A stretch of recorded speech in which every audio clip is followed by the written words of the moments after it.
Graça e paz do Senhor Jesus.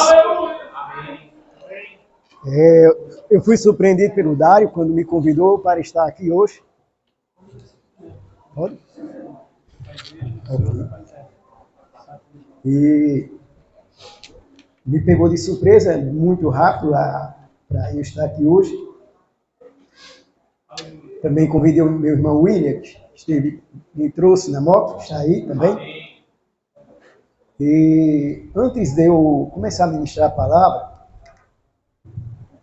eu quero falar sobre aquele louvor que o irmão Davi cantou aqui. Um louvor muito forte. Possivelmente alguém ouve e talvez é como se estivesse ouvindo qualquer louvor. Você só vai sentir quando você está passando um problema.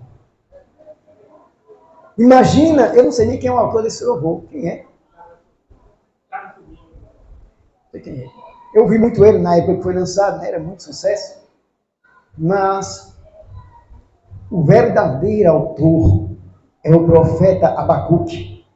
No capítulo 3, verso 17 e 18. Irmãos, Israel estava perecendo no pecado. E Abacuque, ele clama para Deus. Um homem de fé, de integridade com Deus. E ele diz: ainda que nos currais não haja gado, nos campos não haja ovelhas, o fruto da vide não dê seu fruto, eu, todavia, me alegrarei no Senhor, no Deus da minha salvação. Quando o irmão estava cantando, eu senti, cada um tem sua história, cada um com suas lutas, dificuldades, né? Eu falei nisso no louvor porque ele é muito profundo e você às vezes está precisando pairar em cima desse louvor. Irmãos, e eu fui convidado para falar sobre missões. Na verdade, eu nasci numa igreja missionária, ouvi muito falar sobre missões, acompanhei missionários. A casa que eu morava lá na praia, em João Pessoa, eu recebi muitos missionários, eu não sei nem onde eles estão hoje. Fora do Brasil, no Brasil, já faz muitos anos que eu não tive contato. Inclusive tem um casal, família, né? E eles moram na Alemanha. Foi uma história bem profunda, quando nós gravamos aquele tempo do fita cassete. O pastor Sobrinho, que era o meu pastor, ele foi na minha casa e um grupo de irmãos gravou uma fita cassete. E ele, quando ele se comunicou comigo, ele disse que chorava muito com a esposa. Sabe aquela separação, você está numa nação diferente, um povo totalmente isolado, ele se sentiu muito sós. E ele disse que chorou muito com aquelas mensagens aconchegantes da sua nação brasileira. É muito difícil. Eu sei o que é isso também. Então, irmãos, eu acompanhei muitos seminaristas do Betel. Eles estudavam das terça até o domingo. Na segunda, eles tinham um dia de repouso para eles resolver seus problemas. O que eles tinham para resolver, eles saíram, né? Então, eu abri as portas para aqueles irmãos que faziam seminário de várias partes do Brasil, até de outros países. E ele chamava a casa que eu morava o Cantinho do Céu. Né? A honra agora é para Jesus. E hoje eu não tenho nem notícia desses irmãos. Estava sempre presente ali no seminário do Betel, assistindo às apresentações, o trabalho missionário. E ouvi muita coisa boa, muitos testemunhos de pastores, missionários, missionárias, que Deus nos enviou, as enviou pelo mundo. Né? Então, o que é missão, irmão? Eu creio que essa igreja sabe muito bem o que é missão. Missão é implantação do reino de Deus e a proclamação da salvação em Cristo Jesus entre as nações. Como procede esse ato, irmão? É um desafio de fé, convicção, renúncia do nosso eu. Mateus 16, 24, Jesus disse o que, irmãos? Esse versículo, ele é falando sobre a salvação, mas também ele tem a ver com missões. Aquele que quiser me seguir, renuncie a si mesmo, cada um pegue a sua cruz e siga-me. Quando nós aceitamos Cristo Jesus, nós tínhamos que renunciar a muita coisa que às vezes nós procedemos no mundo aí. Mas quando se trata de missões, irmãos, você vai ter que renunciar muita coisa. Lá no final da ministração, eu vou falar alguns testemunhos de pessoas que eu conheço, que eu ouvi, né? Para que nós tenhamos uma noção o que é um chamado de missões para ir proclamar a salvação no mundo lá fora. Atos dos Apóstolos, irmãos, capítulo 20, versículo 24, Paulo diz: eu não tenho a minha vida por preciosa, portanto que se cumpre em mim a carreira a qual o Senhor me convocou para falar de Jesus. Nem a vida mais eu tenho ela como preciosa, portanto que se cumpre em mim aquilo que Deus confiou na minha vida. Foi o que Paulo falou. E quem era Paulo? Aquele que perseguiu o cristianismo, aquele que perseguiu os cristãos. Mas ele tornou-se agora um que foi perseguido por aqueles que afrontavam o cristianismo. Olha o que Paulo fala lá em Gálatas, capítulo 2, verso 20. Olha o que Paulo disse lá. Já estou crucificado com Cristo Jesus. Não vive mais eu, mas Cristo vive em mim.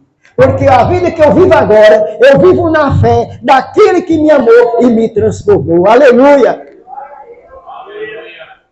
Nem mais a minha vida, ela é preciosa.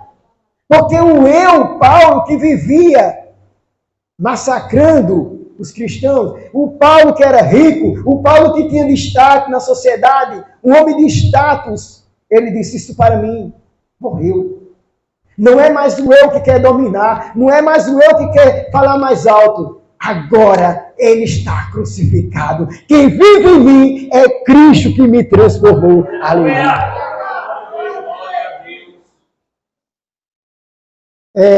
Filipenses, eu vou dar uma aberturazinha, se vocês quiserem abrir, pode abrir, que é importante vocês acompanhar. Filipenses capítulo 3.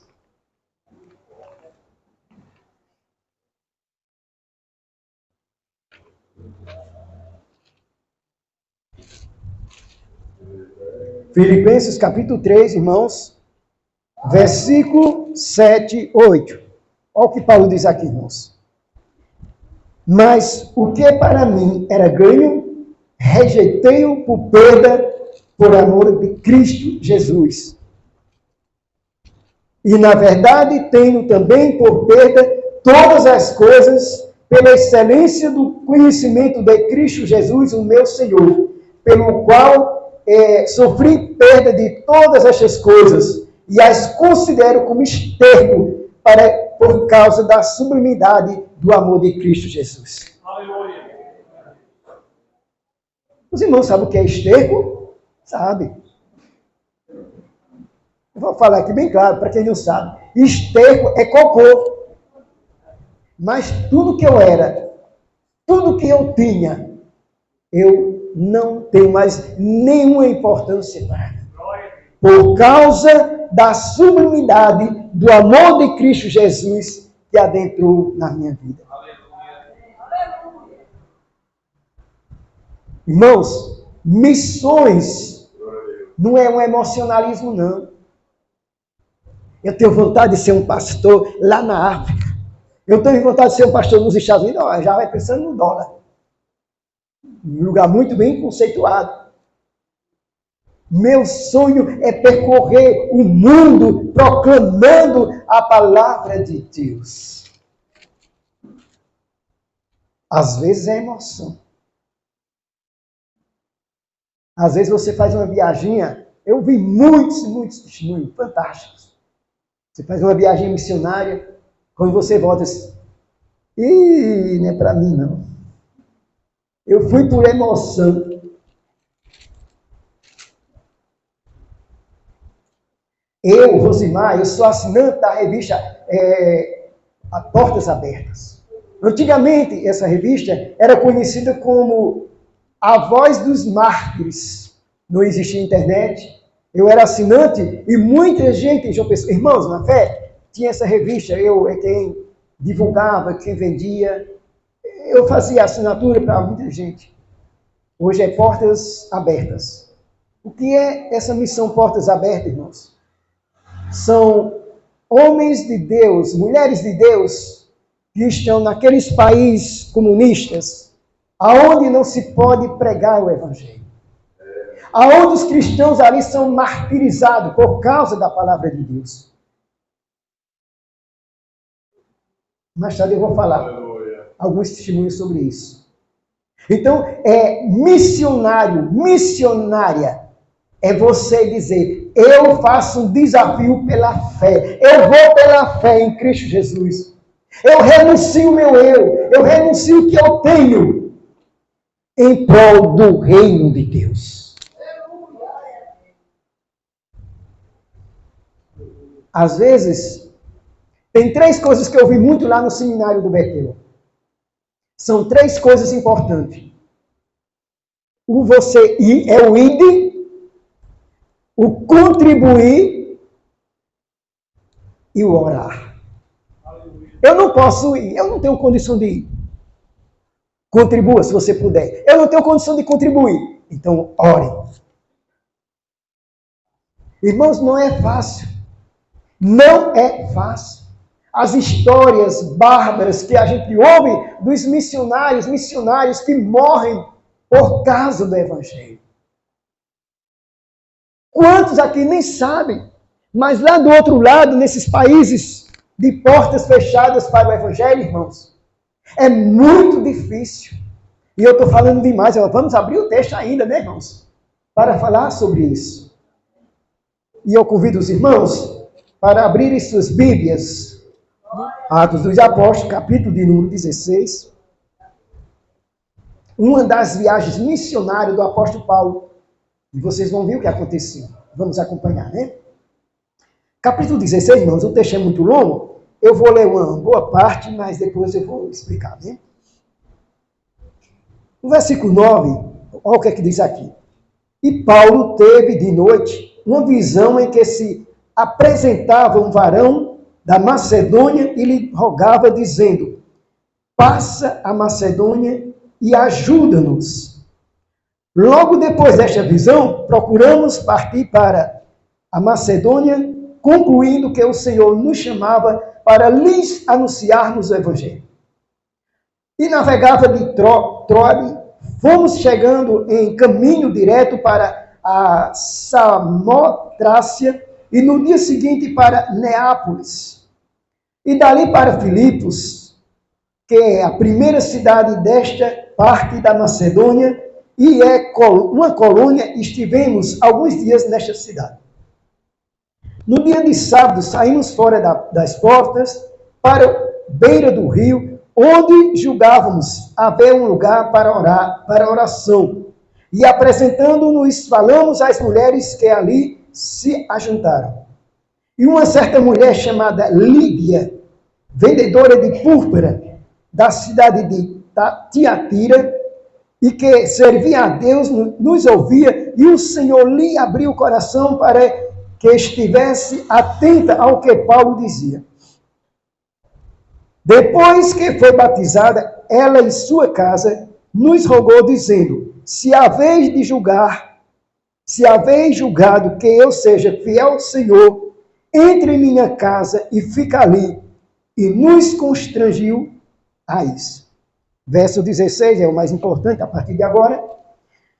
E aconteceu que, indo nós à oração, saiu ao encontro uma jovem que tinha espírito de adivinhação, a qual, adivinhando, dava grandes lucros aos seus senhores. Esta, seguindo a Paulo e a nós, clamava dizendo, estes homens que nos anunciam o caminho da salvação, são servos do Deus Altíssimo.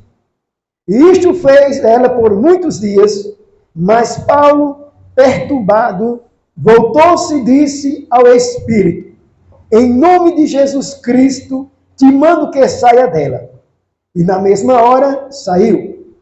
E, havendo seus senhores que a esperança do seu lucro estava perdida, prenderam Paulo e Silas e os levaram à praça à presença dos magistrados.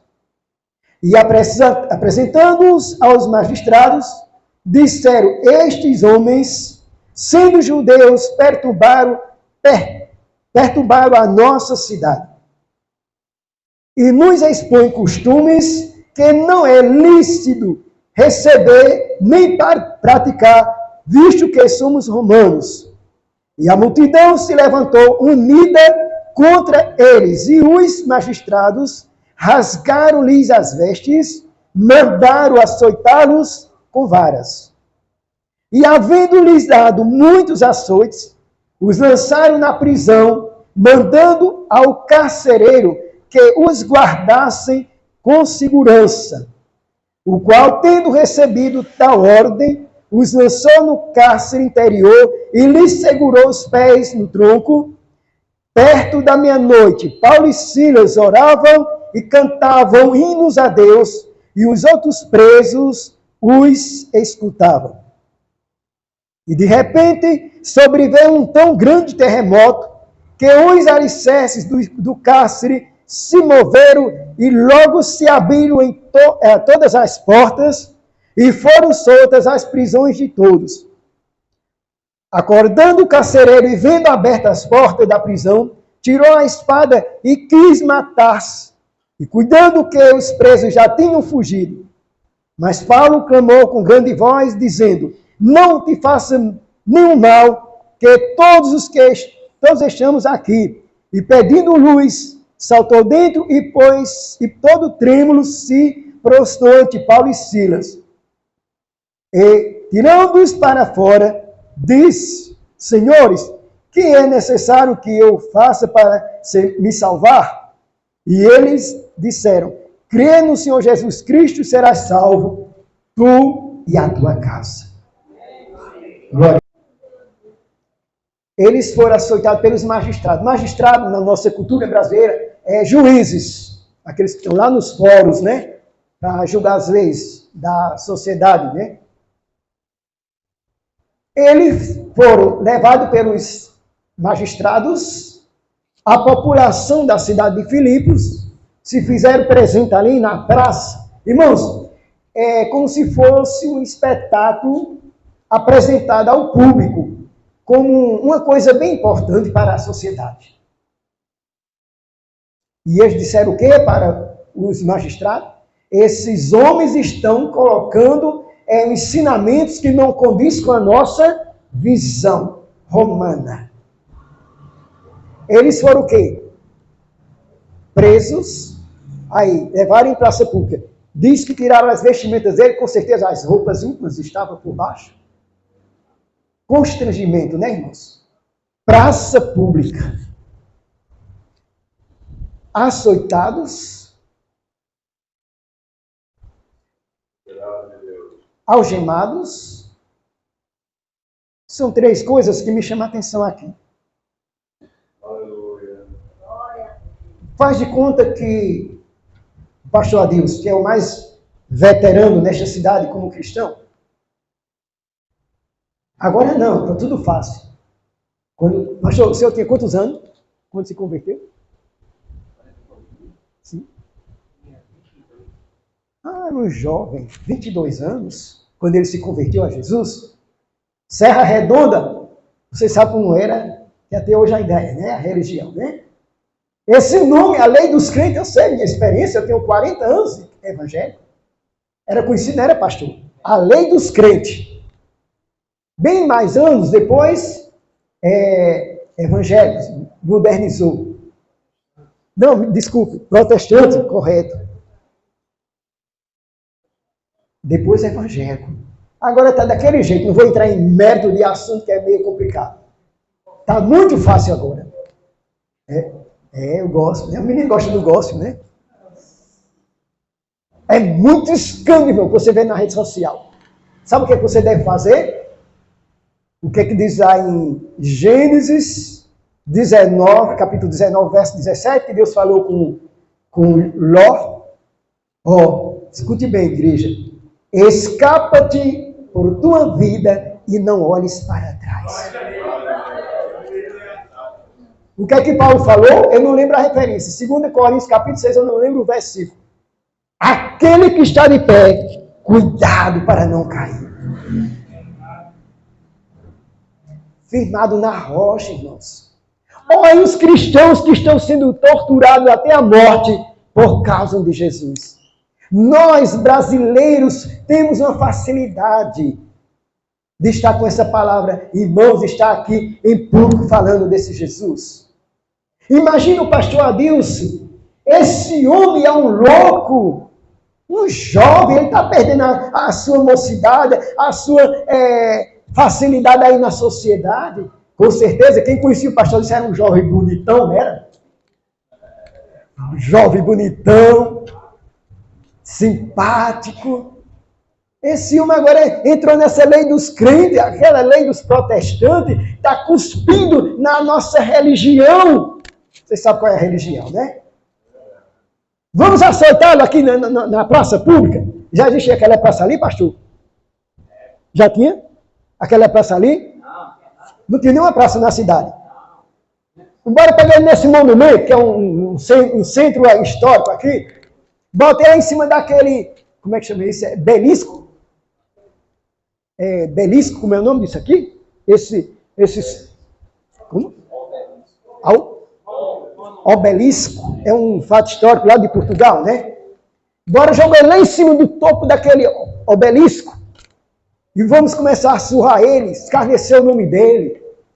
Ele está trazendo essa lei dos protestantes, essa lei dos crentes. Isso não compete a nós nesta cidade. Aí ele seria surrado, preso, lá no cárcere, lá no Engar, não tinha cadeia aqui. Aliás, nem tem. Nem sei se o Engar já tinha. E aí, irmãos? Qual a sua eficácia em uma hora dessa? Qual a sua posição? Você que estuda no colégio, você que é professor, você que trabalha. Irmãos, eu já passei tanta coisa dentro de trabalho, no meu trabalho profissional, em colégio, em universidade. É muita coisa que você passa. E no meu trabalho, irmãos, sabe por que eu estou aqui de pé? Porque Cristo habita em Rosemar. Eu tenho 22 anos e alguns meses nesta cidade. Não vou dizer uma vírgula do que eu já passei no meu trabalho aqui. Não vou falar. Não é o momento adequado. Irmãos, a outra coisa, a segunda coisa, Paulo e Silas poderiam ter murmurados, ó Senhor, porque nós estamos pregando a tua palavra, nós estamos indo ministrar a salvação para esse povo, e porque o Senhor permitiu passar por esse constrangimento, Senhor. Você se identifica o que você é em Cristo Jesus. Desde que eu botei os pais naquele colégio, em fevereiro, no mês de fevereiro, eu fui identificado como um crente, um protestante. Mas tinha um colega daqueles do reteté. Eita, palavra para fora. Desculpe, viu? Sabe aqueles calendáriozinhos de bolsa? Eu até mostrei um para da vinda agora. Aqueles calendáriozinhos pequenos de bolsa. Tinha um colega que ele era do Rio Grande do Sul. Ele tinha uma lanchonete em João Pessoa e ele fez os calendários, foi distribuir com desconhecidos, amigos. Aí ele passou um calendáriozinho para mim e disse, eu vou te dar esse, que você é crente. Hoje, o termo que ele usou, esse daqui, você é crente, eu vou dar esse daqui. Eram uns gatinhos bem bonitinhos. Gato é bonitinho, né? Para você, Y, não vou dizer o nome dele não. Para você, Y, era um jovem. Eu vou dar esse daqui, uma menina seminua. Aí eu olhei para a cara dele. Mas Y, você... Aí o jovem, que era comerciante, que fez os calendários, ele é crente? Ah, desculpa, eu não sabia. Aí a turma de jovem, era um menino jovem, bonito, aí estava cheio de moça, colega de aula em volta dele. Ah, Y, você é crente? Irmãos, ele ficou da cor desse copo, branco. Eu mudei de assunto porque eu não queria que ele descesse a sepultura viva. Sabe onde ele era crente, irmãos? Ele ficava em João Pessoa, porque ele trabalhava lá. Mas ele era da cidade de Rio Tinto, de uma determinada igreja. Ele só era crente lá na igreja no final de semana. Não estou aqui me aparecendo não, viu, irmãos? Estou dizendo que aqui é muito fácil ser crente aqui no Brasil. É muito fácil.